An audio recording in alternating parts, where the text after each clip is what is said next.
From the city of brotherly love, this is Shark Bite Biz with David Strausser.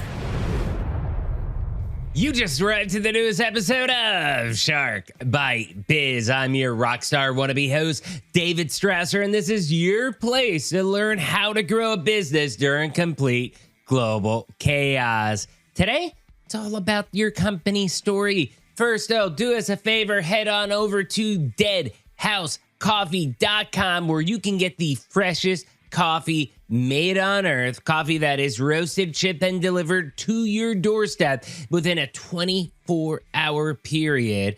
Okay? Can't get any fresher than that. But if you use code SHARK, you will save 20% off of your order.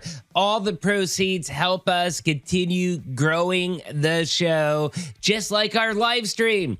We're doing Shark Bite Biz Live, our second episode. It's with Adita Pine on September 21st at 6 p.m. Eastern Time, right here on YouTube. It's going to be an amazing show. It's fun. We got a lot of good news stories planned up, but let's get back to today's show. We're going to be chatting about something that too many companies just don't do, okay?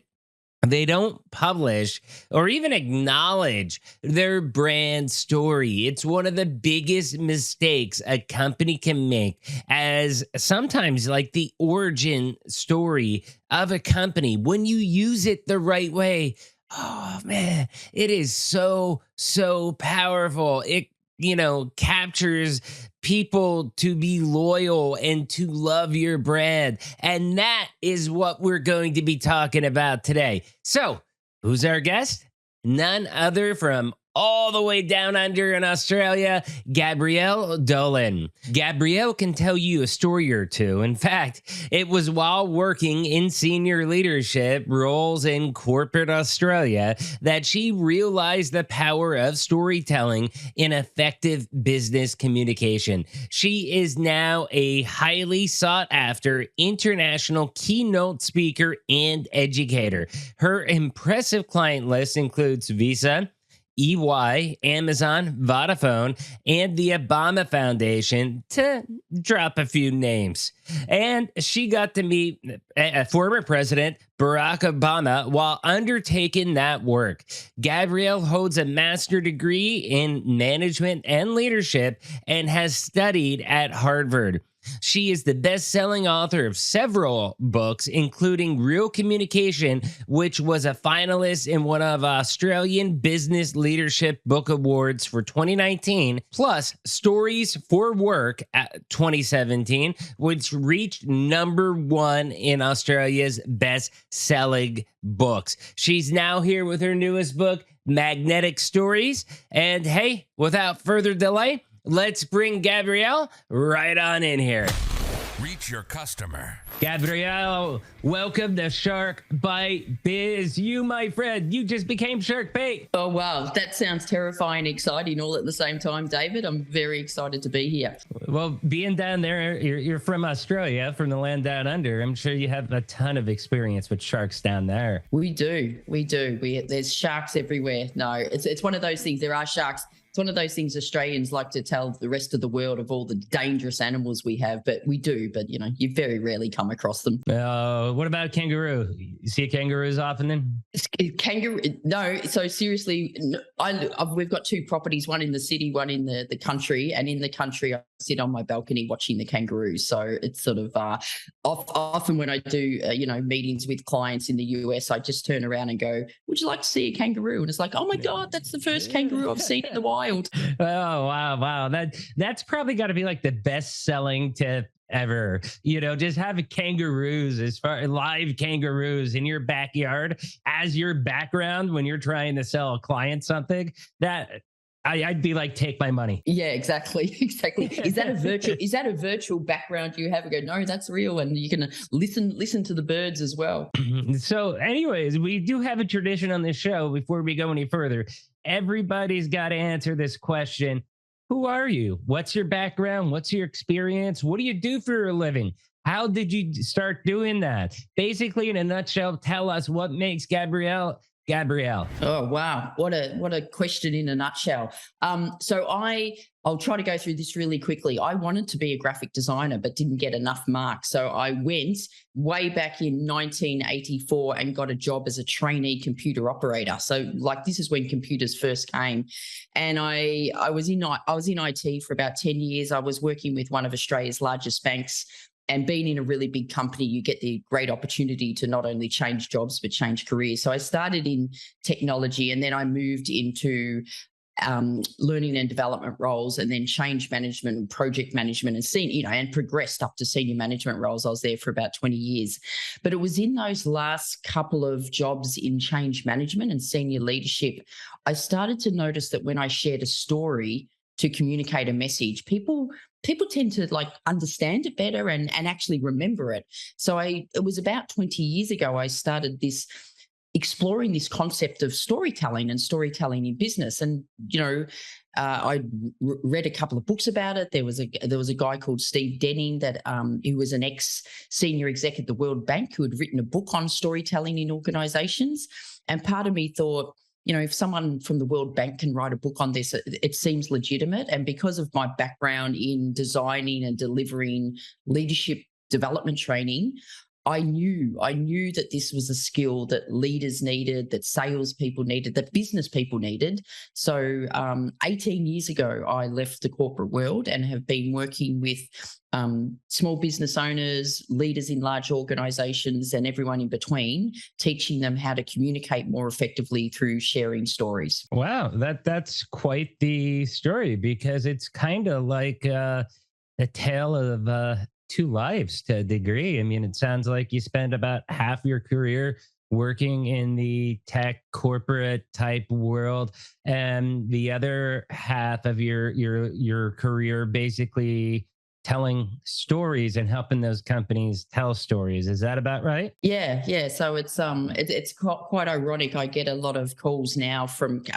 clients, IT clients, that they go, we need to communicate this in a way that people understand. I go, yep, I know, I get you. It was like 35 years ago, I was trying to do the same thing. So I guess I've had a lot of experience in the business. I run my own business. I've had experience in corporates. I've had experience leading people. I've had experience selling, leading change, like rolling out values and mission and purpose and all that type of stuff. So I've had a whole heap of experience in that. And then, the last half of my career, it's helping those people navigate through that, and how they share stories more effectively, and how they just communicate more effectively. Oh yeah, definitely, definitely. I mean, when you were saying that, what was running through my head is I was thinking about, with my day-to-day job at Vision 33, about how oftentimes when I'm in a sales cycle, it's kind of storytelling in a way, but what I'm doing is I'm translating all the geeky tech talk to the non-geeky, non-techie people, so that they can understand it in a way that is more comprehensive for them. One thing I think a lot of businesses, especially small businesses, mom and pop businesses, they don't really realize the power and the strength that their story actually has. How do you help them understand the power of their story? Yeah, David, I think this is a critical. So just to backtrack, my latest book is called Magnetic Stories: How to Connect with Customers and Engage Employees Through Brand Storytelling. And the reason I wrote that book is there was so many people I came across, and it was a lot of small business owners that didn't understand the power of their own personal story. And to give you one quick example, I was at a function. I was the keynote speaker. I was speaking to someone afterwards, and it was, I was asking this woman what she did, and she ran a whole heap of childcare centers. And I went, oh, wow, how did you get into that? And she said, well, I used to be a dentist. And I went, well, there's a change. And she told me the story that her and her husband had tried to, get pregnant for a decade, and they finally got pregnant. And when she was going back to work, she was looking for a childcare center to put her son in. I think her son was called James. And she said every childcare centre she went into, she thought James wouldn't love this. He wouldn't love it. And so she said, I just decided to buy one and create a childcare centre that James would love. And she said every time we make a decision about Hold on, she bought a child care center. yeah, and now she has a whole chain of them. And she said every decision that's made in the business is based around, would James love this? And I looked at her and I said, please tell me that story's on your website. And she went, oh no, we just use it internally. Like no one would be interested in that. And I just said, if I was looking for a childcare centre for my child, I would read that story and I would just go, book me in. And I came across so many examples of that where people, and I'm going, why are you not sharing that story? And there's a whole lot of reasons why they don't. It's sort of, and I think some of them think they need. Can you give a couple of the reasons why people don't? Yeah. So I think a couple of small business people think they need to appear bigger than what they are. They want to compete with the really, really big companies. So they stop.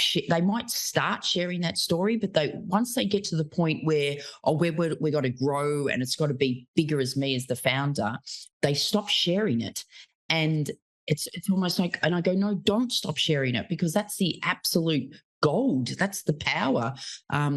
I had another example of a guy. He'd started a wine company, and he started the wine company after, this was about 10 or 15 years ago when they went through massive bushfires in Victoria, and he lost all his property. And from the funding he got, he started this wine company. So he donates 50% of all the profits to all these charities. And his company's growing. And he said to me, I stopped telling my story because I thought it needs to be not about me now. It needs to be about all the great work he was doing with the charities. And then he got investors. So investors came in, and it was the investors. And in his words, he said, the investors know a hell of a lot more about growth and marketing than I do.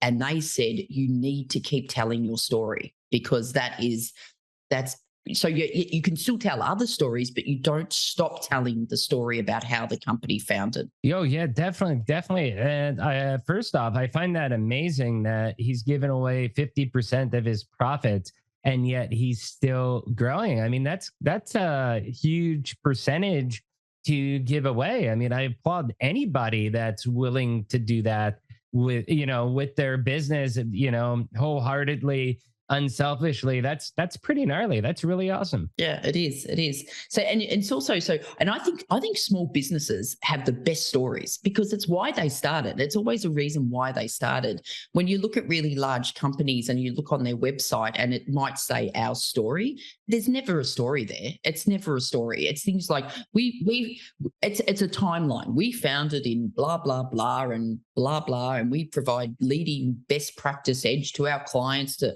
oh my God, it is so boring and it's not a story. So tell your story. How, deep should the stories be? I think it depends on how you're telling them. So for example, your story, you're going to have the same story, but you might have different variations of the story. And I'm not saying they're made up, but it's depending on who you're telling the story to. Like if you're speaking to investors, for example, you probably want to really share the story about why you're so passionate about this and why you're doing it and why you're in for the long haul and the value you're adding. On your website, you still might have the same story, but it might be shorter. So I think you can go deep. I don't think I've seen any story too deep. I think people are so paranoid of going too deep, they will never go there. And what I see happen. What about too deep versus too long? Is that an issue? Too deep and too long is not good. So it's not good. So even though you might have a really great story and you're really passionate about it, in business, when I train people to share stories in business, I would say that it shouldn't be any longer than about 2 minutes. So there's a real skill in getting your story really succinct, and there's a real skill in knowing what to put in and what to leave out. So they've got to be succinct. It's still business. It's not talking to your friends over dinner. So they've got to be really succinct and to the point. And in the written format, they've got to be even more succinct. Oh, yeah, definitely 100% agree with that. Now, we've been talking about helping customers understand your business story, but how can you also use those stories to help engage with your employees as well, too? Yeah, so the vast majority of my work, actually, David, is working with companies to connect with their employees. In fact, of just a side issue, you talked about my backstory. The reason I didn't get into what I wanted to do when I left school, because I failed English. I actually failed English in my final year of school, but I have now published. And now you're an author. An author of 7 times. So I've published 7 books. The vast majority were all best-selling in Australia, which is probably not on the same league as best-selling in America. But anyway, know when to end. Yeah, it's close enough. It's close enough. So the reason I'm sharing this is because all my previous books, besides my last ones, were how you connect with your employees. One of the most powerful things you could use story for with your employees is to communicate the values. A lot of companies have values, and even if it's a small business, you might not have the stated values that large companies have on their website. But if you think about it, you're going to have values that you run your business by. Communicating personal stories to demonstrate those values and why they're so passionate. And that's fundamentally what I do. I go in and help the leaders of the company share stories to their employees to get them really connected, engaged with the values, the purpose, the mission, the strategy, whatever messages, but also use them in induction programs, in recruitment programs. So in job interviews, in this day and age, the power in the job interview has shifted, and they're interviewing you as much as you are interviewing them. So how do you demonstrate your values in job interviews? It's funny. Sorry to interrupt. It's sorry that you say that, because when I was looking for a job, I was working on my own doing consulting. But while I was consulting, I was also trying to get out of consulting with a full-time job until Vision 33 finally accepted me. And I'd go into an interview and I'd be the one. It's like I'm interviewing them. And companies back then really did not like that. They were like, who does this guy think he is? Like, that's pretty arrogant. And but I didn't view it as arrogant. I'm like, you're asking me to give up my business to come work for you.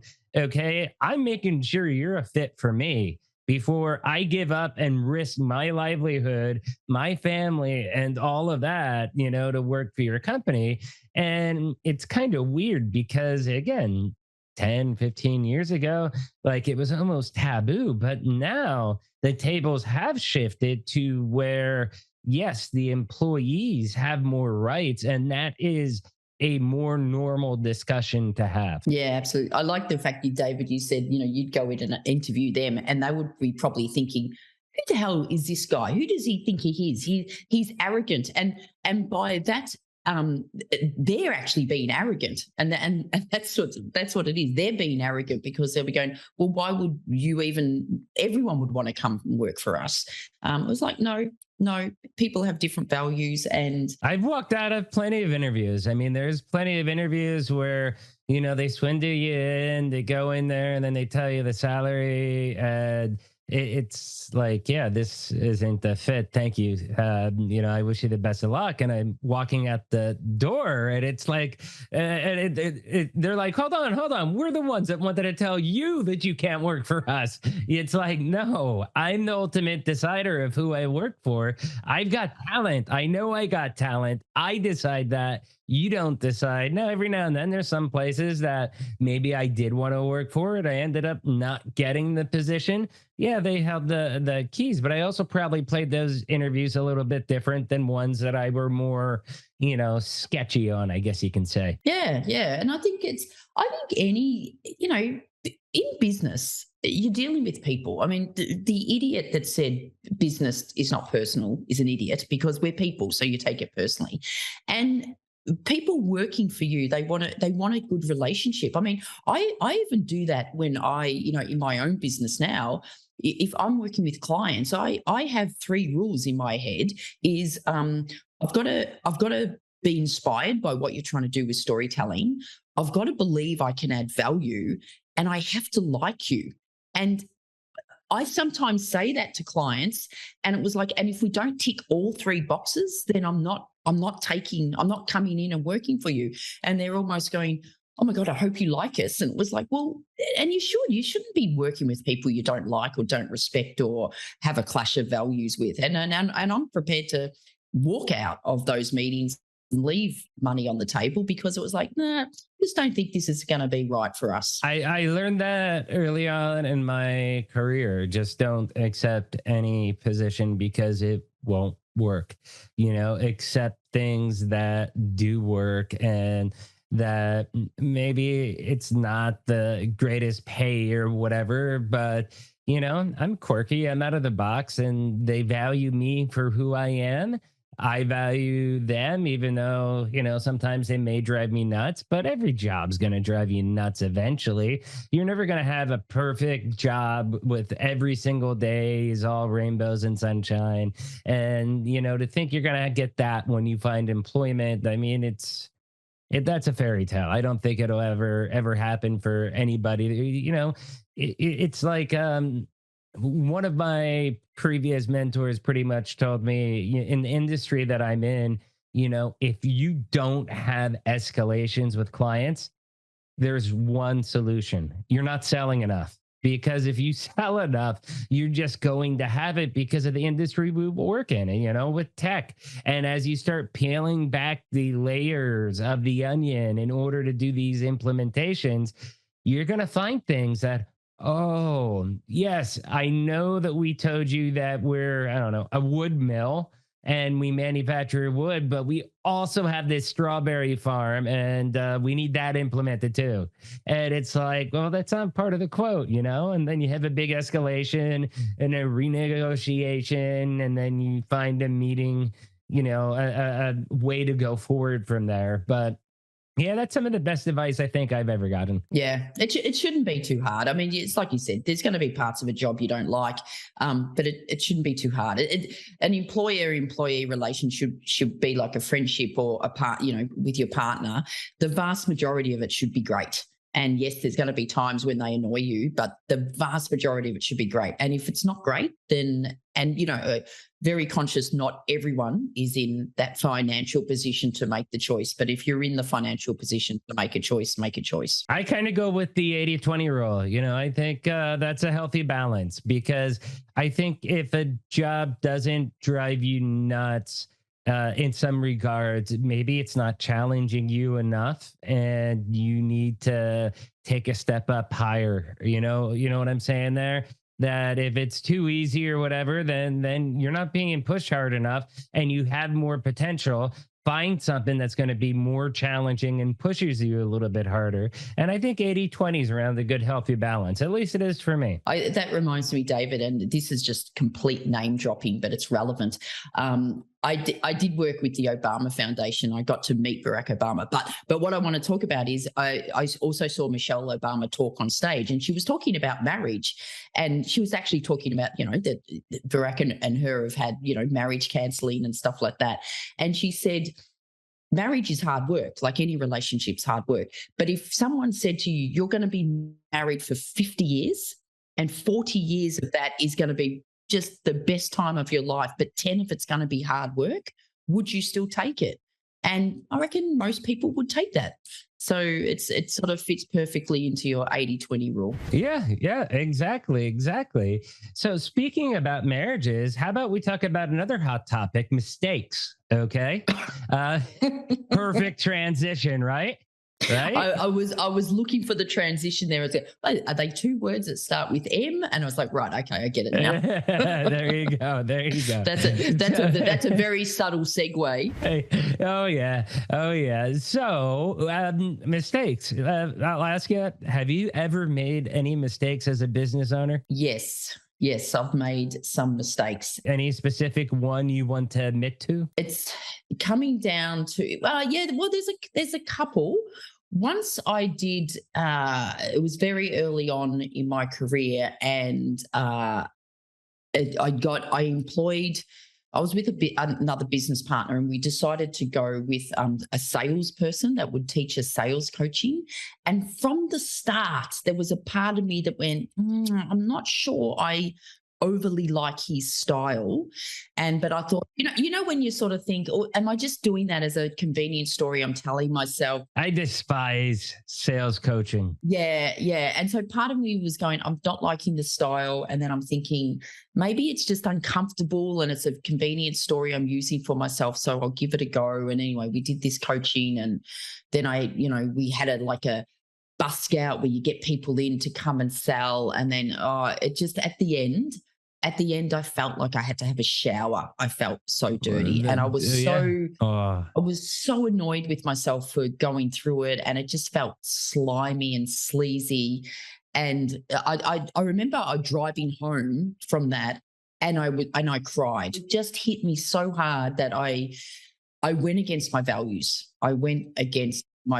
And that's when I think, when you look back at some of the mistakes you make in business and you go, why did I do that? Or like, you sort of knew it was wrong. And one question I'm wondering, and obviously I know your opinion that you felt that it was slimy and bad and not good, but was it successful for the business, or did it turn out to be a disaster for the business? I mean, can you explain that dynamic? It was a one-off little, busking information where you get people in, invite them, but then it was the hard sell at the end. So no, it wasn't successful. It wasn't successful at all. It was, yeah, and it's and it was the hard sell, and that's what I hate. It was like when I go in and try to sell storytelling, I really know that this will help them, but it's almost like you put it out there. But if they don't, and they might not buy for a whole lot of reasons, budget, time's not right. But in the end, I just put it out there. And to me, in my head, I know I can truly help them. This is a sliding doors moment for them. They either bring me in to help them or don't bring them in to help them. And, and again, I guess it's a maturity in business. I don't need any more work. And so I'm not desperate. And I think sometimes we go against our values, like the hard sell, when we're feeling a bit desperate, when we're feeling oh my God, we really need money. And I reckon when you do that, in the end, you'll always regret it. You might justify it. I do, but I don't do a hard sell. I mean, some customers may feel like it's a hard sell, but it's basically not, because I view that the way I sell, and remember, my foray is more biz dev sales in the tech industry. That's my true background. I mean, yeah, I manage everything in the Northeast region here of the US, but I came from the sales biz dev background. I'm in the Forbes Biz Dev Council, for example. But the way that I sell is kind of through storytelling, not exactly the way that you probably do your storytelling, but I do it storytelling as far as I find out their needs, their concerns, timelines, all this stuff, goals, like, hey, when do you want to make a decision by? Well, okay, when do you want the new system to be live? And then what I end up doing is working backwards. Well, okay, it would be nice if you made a decision in May.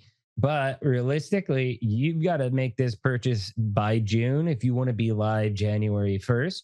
And then it comes down to holding them to accountability. Like, hey, we check marked all the boxes. You got the best deal that's on the table. Okay. You want to be live.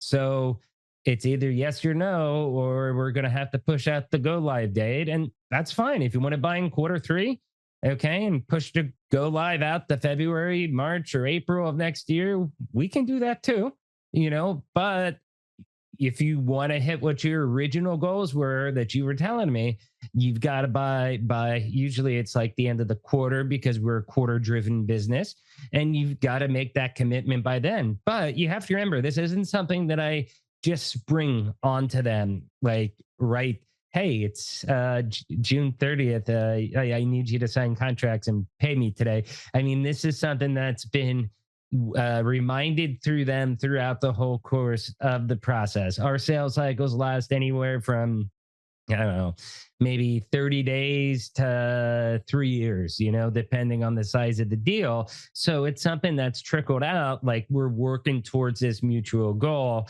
and this is the deadline. So would you view that as a hard sell, like how you're describing it? To me, that's providing really practical advice of your insight knowledge, going, okay, so from my experience, I know this takes 3 months or 6 months. So if you want to go live there, let's work in backwards. We need to be starting whatever. So it's just providing practical advice to the client. I mean, for example, I had a client call me yesterday. They're really keen to do some storytelling workshops with their leadership team. And they're telling me, we're just waiting for things to be finalized, but we want to do it and they said, so we probably want to do it in October. I went, okay. And she said, okay, so great for this call. I'll just, I've got to speak to a few people, blah, blah, blah. I'll get back to you, in about 3 weeks. And I'm thinking 3 weeks is, and I said, I go, yeah, that's fine. I'm more than happy. Just do what you need to do.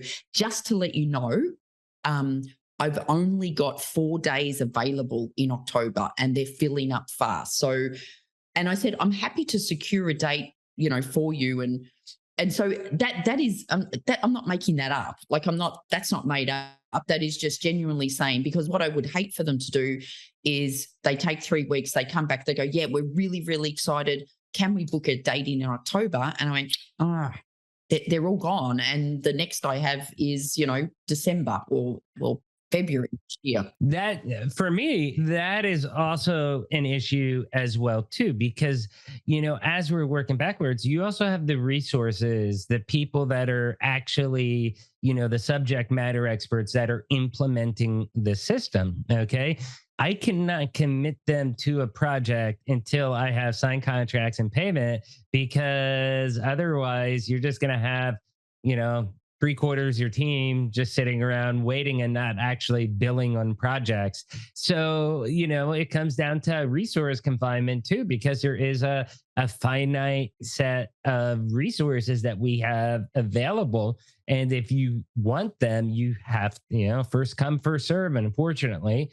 And, some customers get it, some customers don't. And the ones that don't usually end up not liking us very much. Yeah, exactly. No, David, when I talk about a hard sell, and this is something, it's so ironic and I don't like this, is when someone connects with you on LinkedIn and you make the connection, and the very next interaction is them saying, I can help you generate high quality sales leads and blah, blah, blah, and earn $7 figure and make an appointment now, blah, blah, blah. And I'm thinking, first of all, why would I take sales training of someone who has shown the way they sell to be completely against my values and completely inappropriate? Like, don't make a connection on LinkedIn and then the very next interaction is the sell. It's just like, I don't even know why people do that. Like, surely, and no relationship, surely. Or some people contact me to say, I can help you publish your first book. And I go, well, I've already published 7. So why are you even? I love that. You know, I get people reaching out like, "Hey, have you thought about buying this platform for your business?" And it's like, well, you realize that's the platform we sell, right? You know, it's crazy. LinkedIn has gotten so bad with messages like that that honestly, anybody out there listening, if you're connecting to me, I actually will answer you on Twitter faster than I will LinkedIn on these days because I'm just getting hit up by way too many people. I don't know if it's just because the podcast, doing, you know, writing stuff on Forbes.com, if with interviews that I do, all that stuff, it just bringing like more notoriety. So people are like, oh, okay, higher target, hit him up. But I don't know what it is, but like, I swear I'm probably getting anywhere between 40 and 50 messages every single day from people trying to sell me things. And it sucks because there are actual people out there that are writing me messages that, for example, one that got buried, I just found that last time I was published in Forbes, it was about how to be a successful sales SaaS rep. And she wrote me asking for help, advice, and my opinion. And you know, she was making going from being a chiropractor into tech sales, but she's like, you know, I guess tech medical sales, and had a lot of questions about it. And I felt so bad because she wrote me, never got back to her, and I got back to her like 3 months later when I was finally able to skim through like thousands of messages at that point to finally see, oh, okay, here's a real message. And I felt so bad. But what can you do? I mean, it's just too many are coming in. Yeah, I'm the opposite. I've actually turned off Twitter. I don't use it. I get on LinkedIn, and if anyone sends me a genuine message, I will always respond.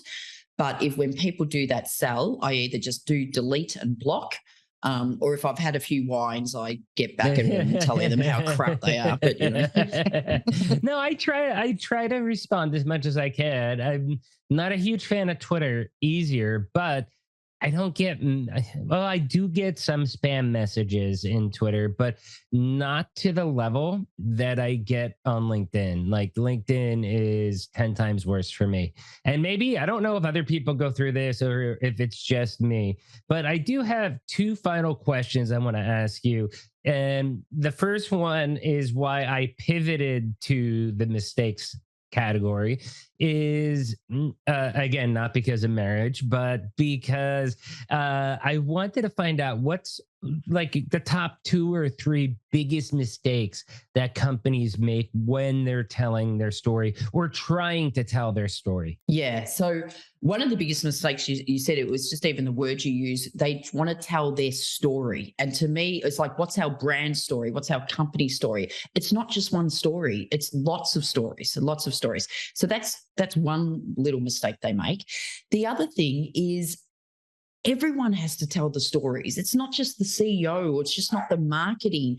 It's the leaders, it's the employees, it's the salespeople, it's the frontline customer facing people. You have to teach them how to do it. Now, I know I may be biased because that's what I do, but what I see, the biggest mistake I see companies make is saying, we want our people to get better at telling stories and don't teach them how to do it. And it is absolutely setting everyone up for failure, because telling this a good story, a relevant, succinct, good story that gets the message across in business is a skill. There is a big difference, a very big difference between sharing stories, you know, friends and family over dinner, and sharing stories successfully in work. And to me, that is ultimately the biggest mistake they make. And like I said, David, I might be biased because that's what I do, but I do what I do because there's an absolute need for it. And I can see people that tell stories that haven't been trained, and it's a train wreck. It's a train wreck. And you know what they do? They go, oh, I tried a story once and it completely failed, and I'm not doing that again. So It took me a long time to learn how to tell stories or even do a professional PowerPoint effectively, you know, and I still think I got areas that I've got to grow on, but doing things like, for example, this show, I mean, look at episode 1 compared to you'll probably be episode around 170. So that's 170 episodes, a full live stream that we did, a lot of different stuff. Like, I was really able to kind of master my craft and grow because of this podcast. And I don't think I definitely cannot be the worst podcaster you've interviewed with, right? No, you're not. It's second worst. But no. There you go. There you go.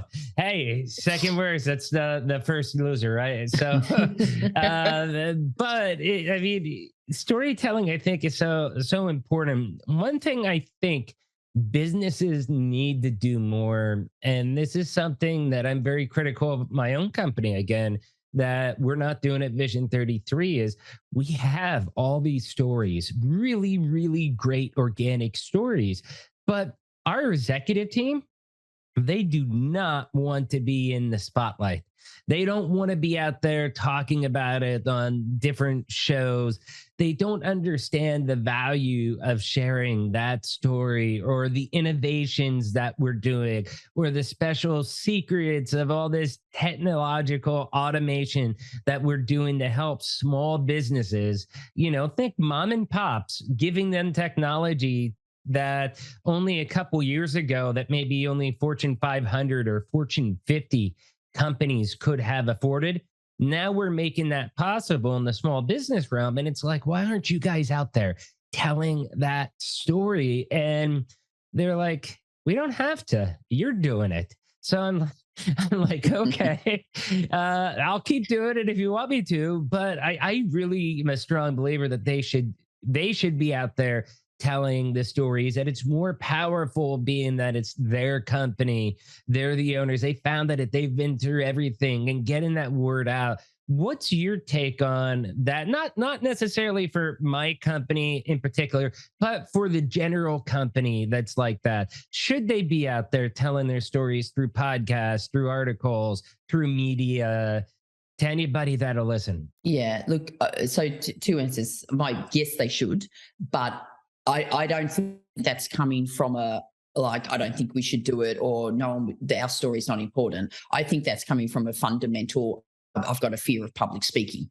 And a lot of people do. There's a huge amount of people in very senior positions that do it because they have to, but they will avoid it if they can. And it sort of breaks my heart when I hear this, and especially some people. And again, I was speaking to a client yesterday, and she said she's actually held her back. She hasn't actually applied for positions because it entails speaking in public. So yes, they should, but if they've got a real fear of public speaking, then again, you can get training in presentation skills. I actually do that as well, besides storytelling. But also, maybe if they've got a real fear, maybe they're not the best person to share the story. Maybe it can be. Maybe they can share it internally and stuff like that. But maybe on a more public face, maybe it is finding people in the company like yourself or whoever that's more natural at it and is more passionate about it, because they're probably going to do a better job. So part of me thinks, yes, share the stories, but if people have an ultimate fear, develop them, give them all the development they need and capability so it builds their confidence. But if it still ultimately is causing massive anxiety and stuff, part of me thinks, okay, yeah, let's that's probably not good for anyone in the end. So find the other spokesperson, and I also believe the spokespeople of your company do not need to be the most senior. They do not need. You probably never want to lose the founder's voice, and maybe find a way of recording it. Maybe it's a recording or something. I mean, personally, I'm fine with I'm like, dude, we have total sales, like a full sales team. We're a 500-person organization. Why don't we have the sales team out there doing different interviews, different podcasts? That helps with SEO because they're going to have vision33.com attached to everything. Like, there's so many different ways that it helps, like behind the scenes of raising the brand profile. And it I don't know, it just boggles my mind. That's one of the only true criticisms I have with the company. And they're a sponsor of this show. Well, probably won't be after today's episode, but they, it's a good example. I like using real examples that are to me, and imaginary examples. I don't think people buy those when I give out hypothetical situations. So that's why I always use myself or my company as the example. In fairness to them, and this is going to be a hard sell. It's not going to be a hard sell. There is a risk involved if they just go, oh, we'll just let those 500 people go out talking to the public. That's a risk. And as a company, I would never do that unless you've trained them. So again, you might want to train them in storytelling. You might want to train them in media training. So then that's a big commitment. So maybe it's not the whole 500. Maybe we do 10. Well, I wouldn't propose 500, but I would say, yeah, I would probably propose more the sales reps, because they're the ones that are out there selling the company and telling the story anyways. So it would just be like, okay, you'd want to polish them up a little bit, because there's a lot of stuff that can easily get you canceled these days. And like, say this, not that, and just make sure that everybody's on the same page, and then go out and see how they do it. Because I don't think, again, unless you have someone going totally off the rails, during an interview, it really shouldn't be a negative impact, but a positive impact for the company. Yeah. And look, I do a lot of work with sales teams as well. And I would say 95% of the stories they're sharing are with potential clients and the ones they're doing. But also, you're right, the same skills transferable over to interviews and, podcasts and media stuff as well. Yep. Yeah. So I have one last question for you. It's going to be a double whammy. First off, okay, I want to see, what was your catalyst behind writing your newest book, which is Magnetic Stories, right?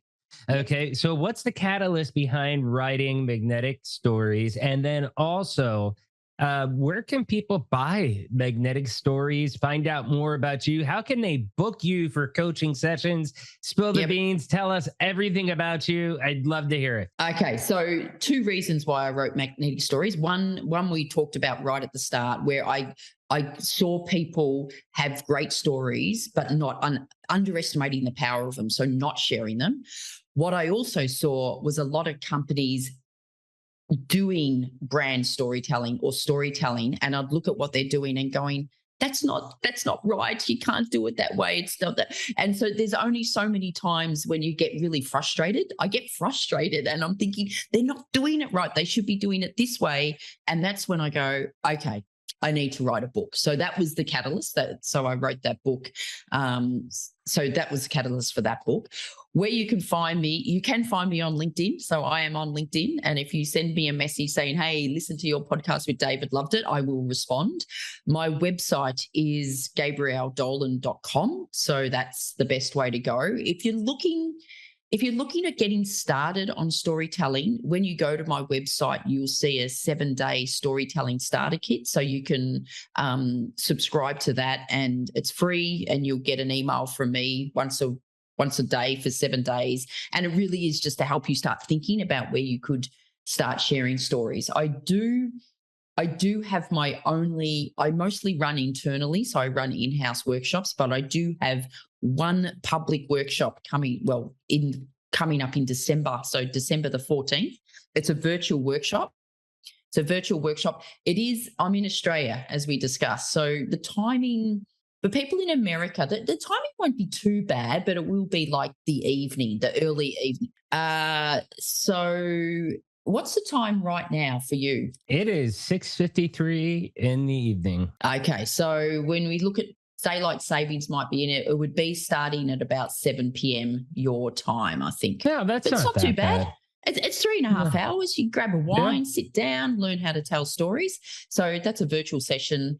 Everybody's stories are always better when you have wine involved anyways, always right? always better. And you can buy any of my books from the, Amazon, all the, typical online stores. You can get my books from there. Well, hopefully after this episode airs, we'll get your book in the top 10 in America. But Yeah, we will we'll definitely have the link down below in the description like we do with every single episode.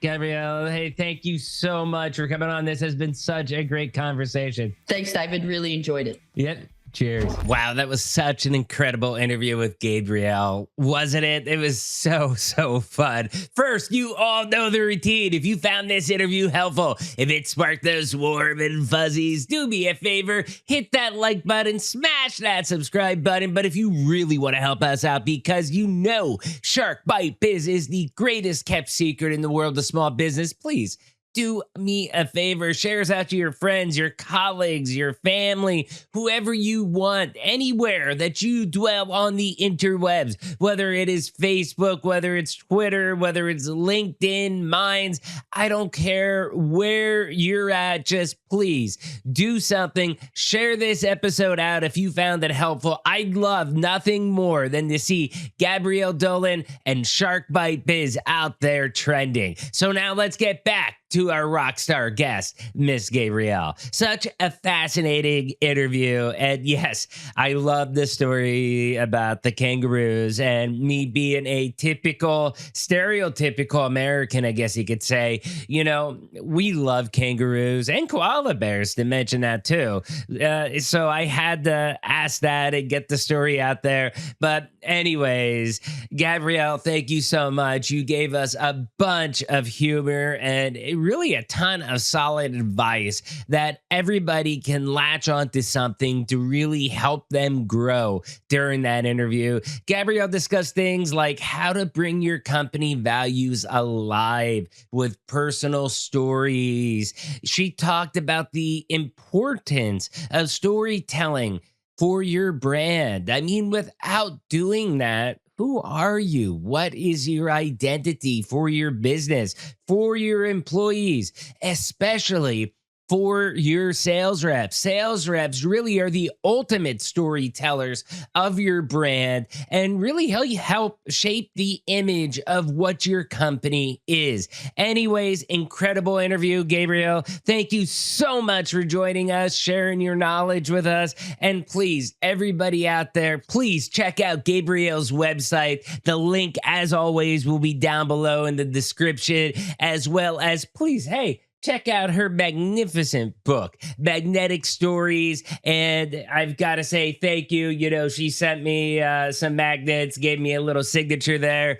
You want to be on the show, you send me a free book and sign it. You'll get on. Trust me.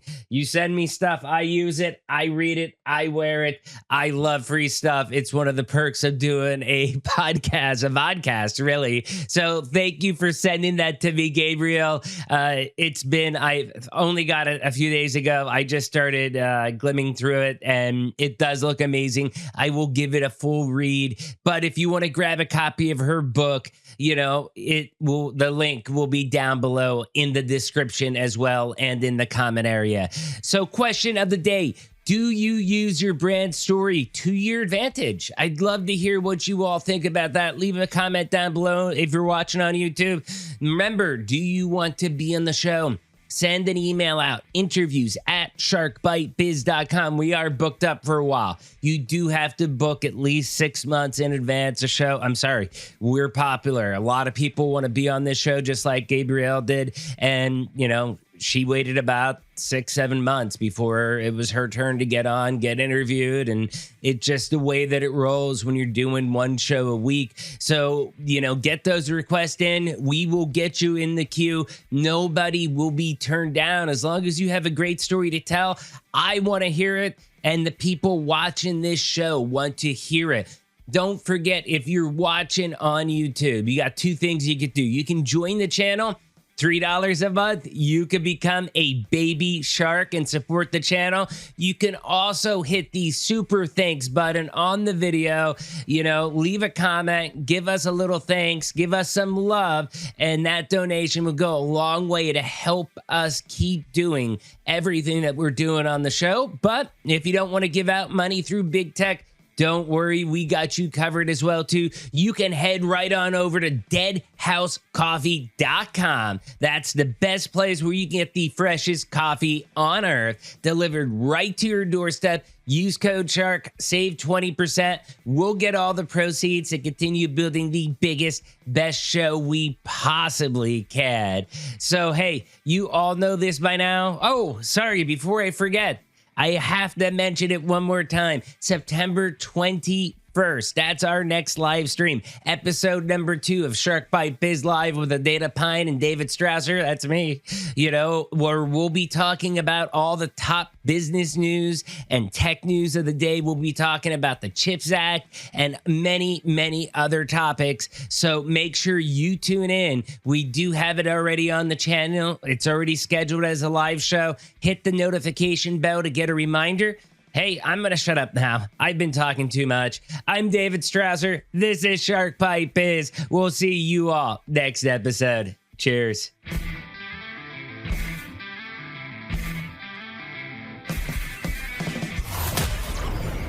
Thank you for listening to Shark Bite Biz. We hope you got some insightful info from this podcast. Be sure to subscribe to us through your favorite podcast app and visit us on the web at www.sharkbitebiz.com. How has business changed for you in the 20s? Email us at podcast@sharkbitebiz.com so you can join us and share your story.